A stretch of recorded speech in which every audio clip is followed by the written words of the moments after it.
This is Bill Kraft, owner of SpeedwayMinibikes.com. Today we're going to do a little video. I'm going to show you some projects.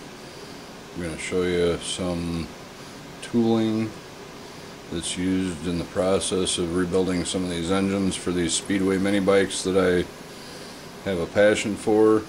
And I've got my 11-year-old stepson who's my test rider.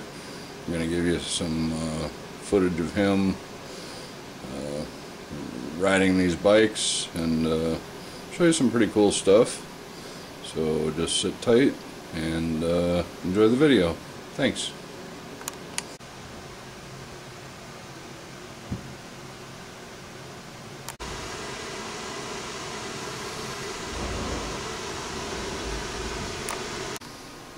Here's one of my latest projects, Tecumseh HS40. I'm modifying and going to put together, it'll basically appear to be an HS40, but it's slightly different. As you can see, it's had some work done to it. It's got ports that have been modified. The HS50 is kind of an L-shaped, square-cornered intake port.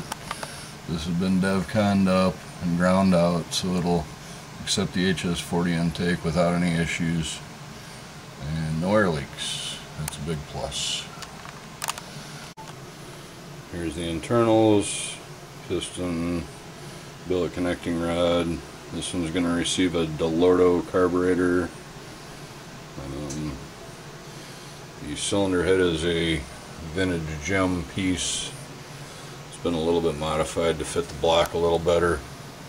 Large cooling fins. It's a pretty slick piece. Here's what a standard HS40 cylinder head looks like. There's no big cooling fins, no anything. It's pretty much cut and dry.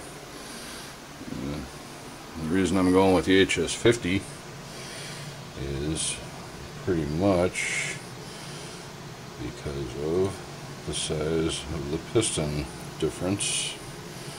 There's a HS40 piston, here's a 50 piston. As you can see, it's a little bit bigger. Here's a Sachs 80B I'm waiting on a piston for.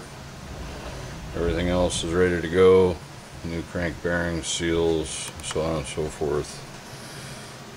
NOS cylinder. The big problem with these engines is that the piston skirts wear out and they're useless. And trying to find pistons is an act of Congress. Oddly enough, I have a couple coming, but they're from Portugal, so it's going to take a while in the mail. A little shout out to my buddy in Canada, Miles Cinnamon. How you doing, Miles? Here's your carburetor, buddy. This is what you need. There we go. There it is.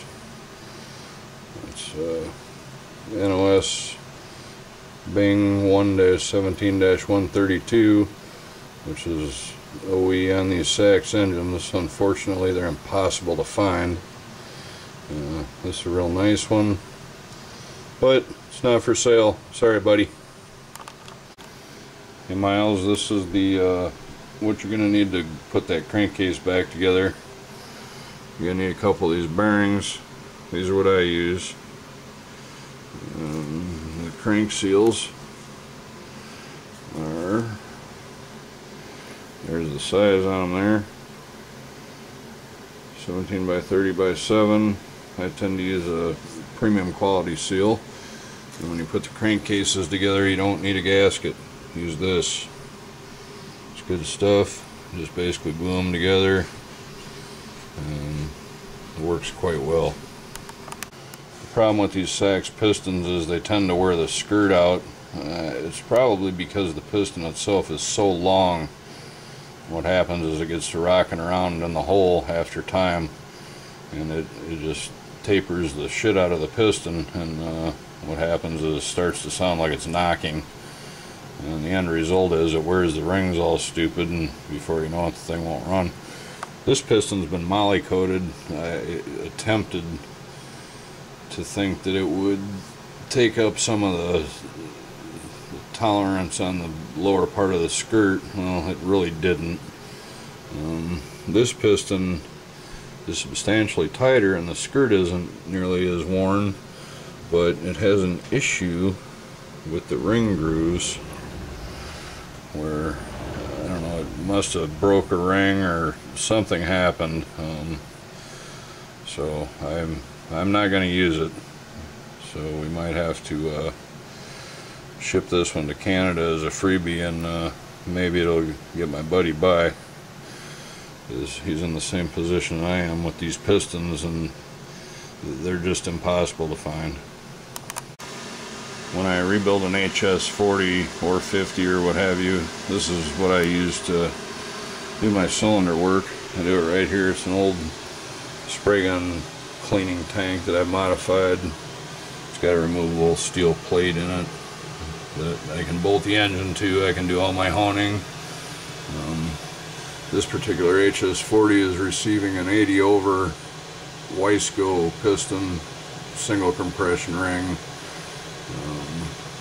It's had extensive port work done to it. It'll be all balanced, and in the end it'll run quite well, I'm sure, but I'm a few thou away from finishing the bore on this. Like I say, this works really well. I can put it under, roll it up under a drill press, or just do it by hand with a hand drill. I kind of prefer the hand drill because I've got a good feel for whether the cylinder's straight or not.